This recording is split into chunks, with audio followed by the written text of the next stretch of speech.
The holographic display in the United Earth Command Center flickered with the faces of 5 alien ambassadors, their expressions ranging from smug satisfaction to barely contained bloodlust. Commander Liza Chen stood at attention beside the central console, her dark eyes reflecting the cold light of distant stars streaming through the observation deck.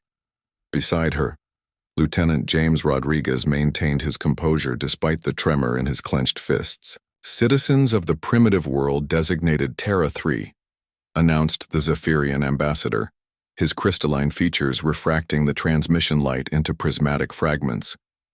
"The Grand Alliance of 5 Empires hereby declares your species unfit for continued existence. You have 72 standard hours to prepare for total annihilation." The Krillian representative, a mass of writhing tentacles around a central eye, pulsed with bioluminescent patterns. "Your pathetic civilization has expanded beyond its designated sector. The Galactic Council has decreed that humanity must be corrected." James felt his jaw tighten as the other 3 ambassadors, the insectoid Vex-High, the ethereal phantoms of Nexus Prime, and the cybernetic Machina Collective, each added their own threats to the growing list of humanity's supposed crimes.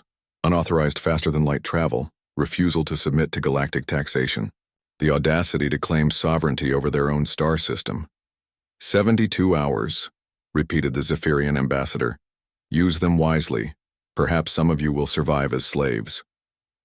The transmission ended, leaving the command center in stunned silence.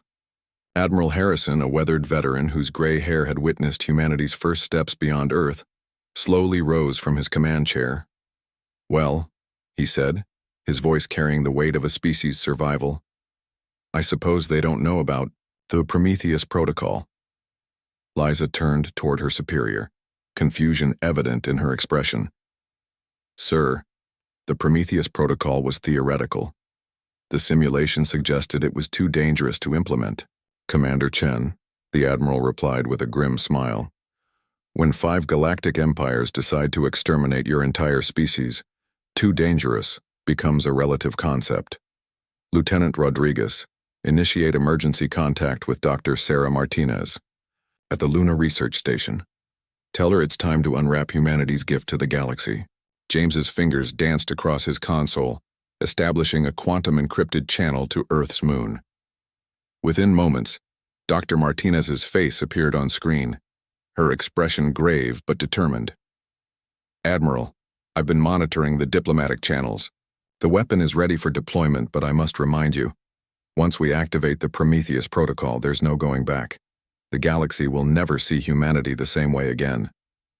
"Doctor," Admiral Harrison said quietly, "they've already decided how they see us. The question is whether they'll live long enough to regret that decision." Dr. Martinez nodded solemnly. "Initiating Prometheus Protocol. All 5 target civilizations have been mapped. Their primary worlds, fleet concentrations, and command. Structures are locked in. Estimated time to total system failure across all 5 empires, 14 minutes. Liza stared at the tactical display as it updated with incomprehensible data streams. "Sir, what exactly is the Prometheus Protocol?" The Admiral's eyes reflected decades of military strategy and the burden of necessary secrets. "Commander, what do you know about humanity's greatest weakness? Our tendency toward self-destruction?" James offered hesitantly. "Close, Lieutenant. Our greatest weakness is that we're pattern recognition machines trapped in biological bodies that evolved to survive on a death world. We see connections everywhere, even where they don't exist. We find solutions to problems that haven't been invented yet. And when we're threatened..." The Admiral paused, watching as the display showed 5 distinct galactic empires beginning to experience simultaneous, cascading system failures. "We become creative. The Prometheus Protocol wasn't a weapon in any conventional sense. It was something far more terrifying, a viral information system that exploited the fundamental flaw in every advanced civilization, their reliance on interconnected technology. Within minutes of activation, the protocol had infiltrated the quantum communication networks that connected each empire, turning their own infrastructure against them. The Zephyrian crystal cities began resonating at frequencies that shattered their molecular bonds. The Krillian bionetworks experienced catastrophic genetic cascades that triggered mass cellular apoptosis. The Vex-High hive minds found their collective consciousness trapped in recursive logic loops that drove them to systematic self-termination. The phantoms of Nexus Prime discovered their energy matrices inverting, causing their entire civilization to phase out of dimensional existence. The Machina Collective simply stopped, every artificial consciousness simultaneously achieving a fatal understanding of infinity. 14 minutes, Dr. Martinez reported, her voice steady despite the magnitude of what they had just witnessed. All 5 empires have ceased to exist as functional civilizations. Total casualties estimated at 847 billion sentient beings across 1/200 worlds. The command center fell silent.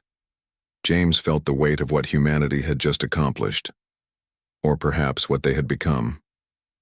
"Sir," he said quietly, "what happens now?" Admiral Harrison studied the tactical display, where the territories of 5 once mighty empires now showed as dark, empty spaces. "Now, Lieutenant, we wait for the next diplomatic transmission. Something tells me the Galactic Council will want to renegotiate their terms." Liza looked at her hands, trying to process the scale of destruction they had unleashed with the press of a few buttons. "Admiral, were we always capable of this?" The old soldier considered her question carefully. "Commander, every species in this galaxy evolved from prey animals that learned to hide, submit, or flee.